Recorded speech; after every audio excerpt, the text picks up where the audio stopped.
আব্বা আপনি এই জিনিস লই সংসার করেন হামনে? কি বলবো বৌমা, এই ঢাকা শহরে অনেক পরিবারে আমার মতো নির্যাতিত পুরুষ আছে। আমি চাইলেই এক সোপারে দাঁত হালাই দিতে পারতাম, হালাই নাই। কা হালাই নেই? বিশেষ কোনো কারণ আছে, আর সে কারণটা কি হ্যাঁ তুমি তো নিজের চোখেই দেখলা। তোমার একটা কথা বলি বৌমা, ওপরে যত তাড়াতাড়ি পারো একটা কাজের মধ্যে ঢুকাই দাও। যে পরিবারের পুরুষ উপার্জন করে না, সেই পরিবারে সেই পুরুষের কোনো দাম নাই, মূল্য নাই। আপনি এখন যান, ফ্রিজ থেকে মাংস বাইর করেন, আজকে মাংস দিয়ে ভাত খাম।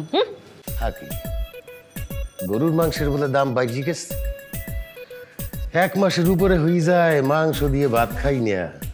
ফ্রিজে তো মাংস নাই রে বৌমা। সমস্যা কি? মুইটা দিন, আপনি মাংস আনেন, লাল দেখে আনবেন, ফ্রেশ মাংস আনবেন। ঠিক আছে, দাও টাকা দাও, আমি এখনই বাজারে যাইয়ে মাংস লই।